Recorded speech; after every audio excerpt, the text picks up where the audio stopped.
Boa noite, me chamo Rayana Kathleen. Bem, eu e meu grupo vamos discutir um pouco sobre a sociedade anônima. Cada integrante do grupo vai abordar uma operação societária. A Ana Beatriz vai falar um pouco das operações societárias de transformação, a Lana Cristal da incorporação, a Joane Moraes da fusão e a Gabriele Pavan da cisão.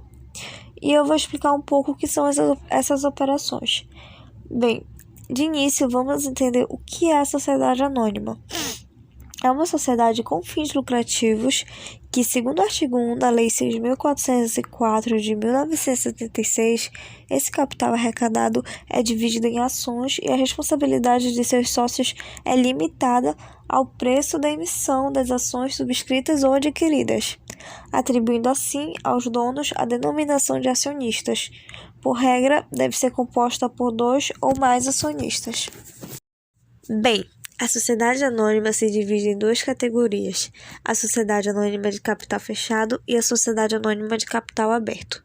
Na sociedade anônima de capital fechado, os recursos econômicos ficam limitados apenas entre os acionistas, ou seja, não aceitam que suas ações estejam disponíveis para comercialização no mercado.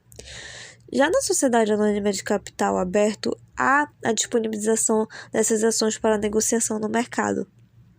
Bem, saindo um pouco da sociedade anônima e explicando um pouco o que são essas operações societárias relativas à transformação, incorporação, fusão e cisão, elas são basicamente o que alteram a estrutura do tipo da sociedade. As empresas buscam, através dessas operações, sua reorganização, seu planejamento, evitando assim uma possível falência.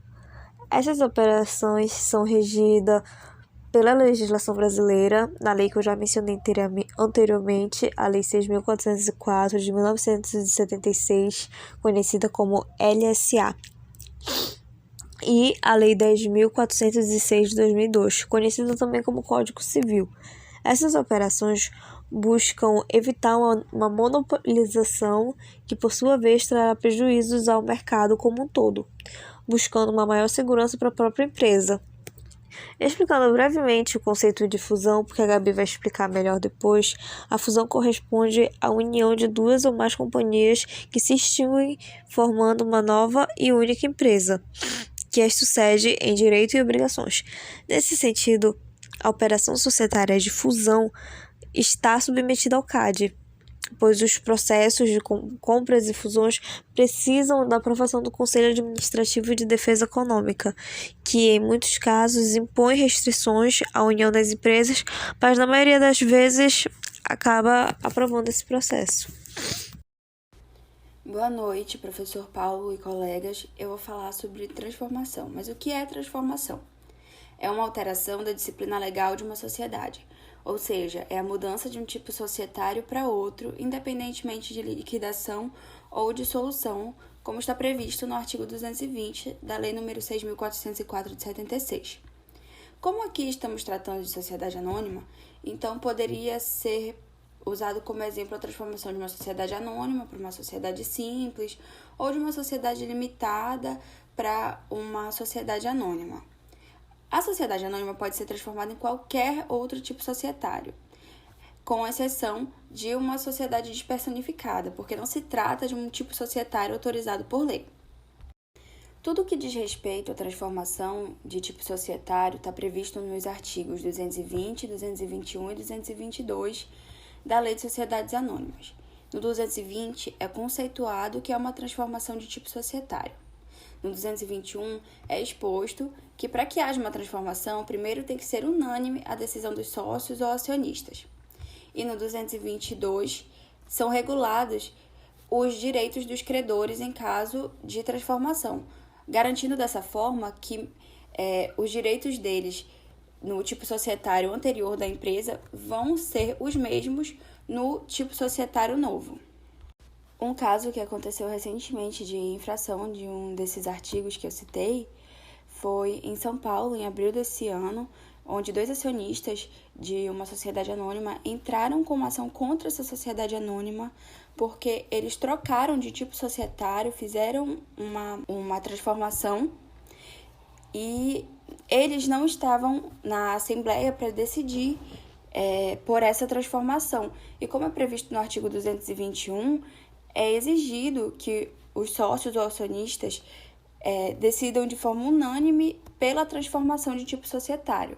A única exceção à regra é o que está no parágrafo único, que diz que caso os sócios renunciem a esse direito, aí não tem problema, ele não precisa decidir pela transformação ou não. A conclusão desse caso foi que a transformação da sociedade anônima foi julgada improcedente e teve que voltar a ser uma sociedade anônima. Boa noite, gente. Eu sou a Lana e vou estar explicando a respeito de uma das operações societárias, no caso, a incorporação. Bom, a incorporação consiste basicamente quando uma sociedade incorpora outras sociedades para o seu negócio de uma só vez, não necessariamente outras no plural. Pode ser só uma sociedade incorporada mesmo, já se encaixa nesse quesito. Vale destacar que herda todas as obrigações e deveres que a sociedade incorporada já tinha, fazendo assim com que a sociedade incorporada ela deixe de existir. O artigo 227 da Lei das Sociedades Anônimas explica explicitamente o que é uma incorporação.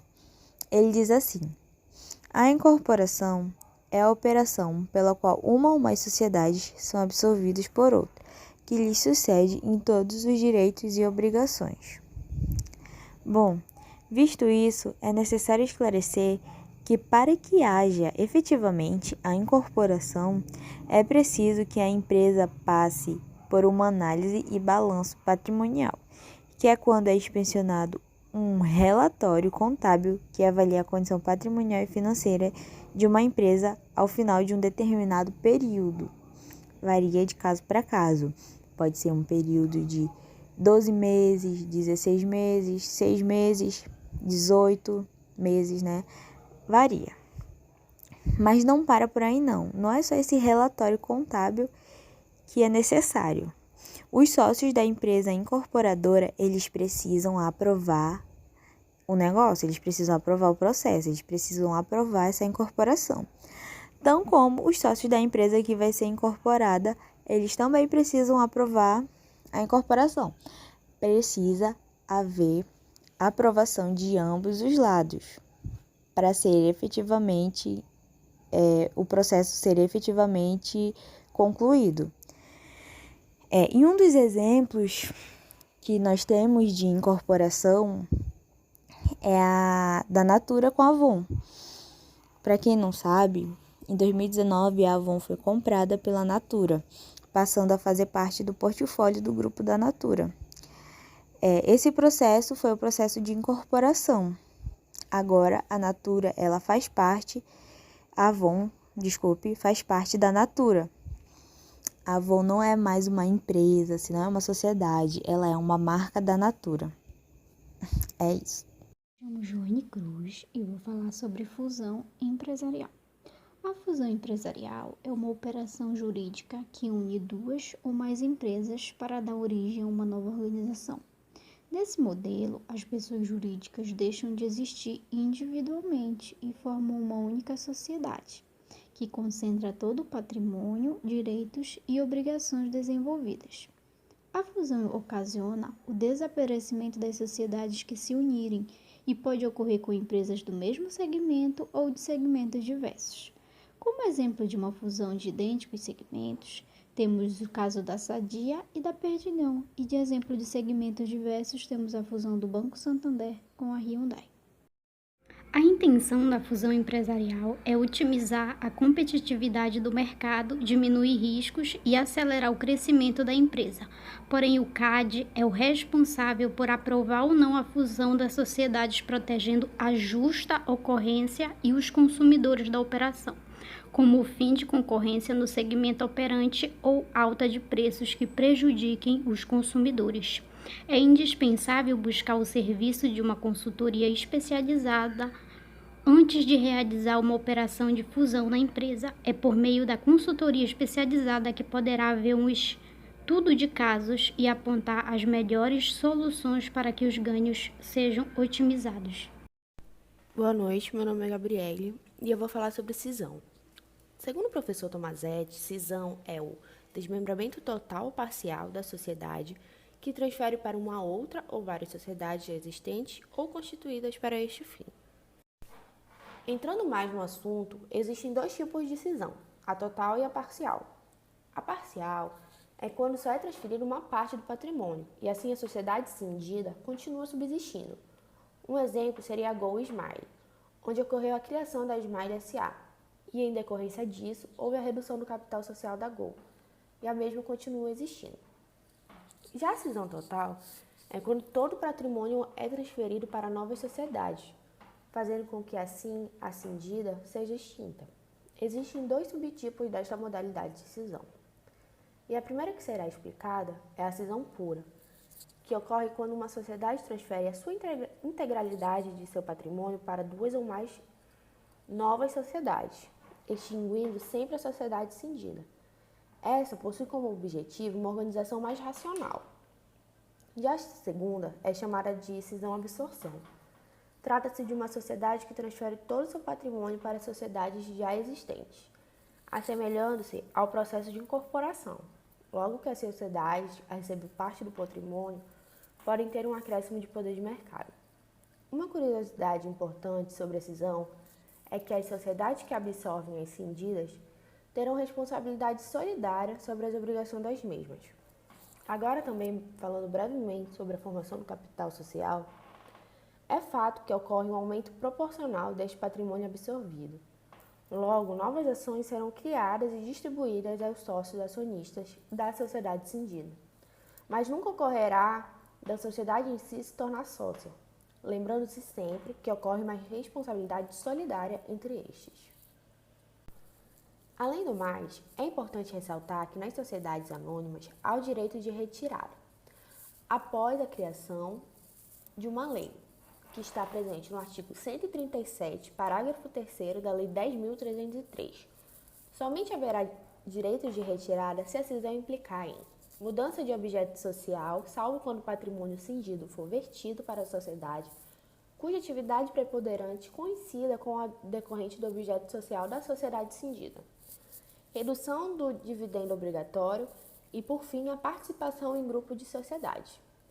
Já na sociedade limitada, a cisão não é fator de retirada. E, por fim, é fato que todas as operações apresentadas neste trabalho podem acabar prejudicando os credores. Portanto, no artigo 1122 do Código Civil, fica estabelecido o prazo de 90 dias para o credor entrar com um pedido de anulação de determinada operação. E por fim, esse foi o nosso trabalho. Agradecemos a atenção e esperamos que todos tenham entendido o assunto de transformação, incorporação, fusão e cisão apresentados pela gente. Obrigada.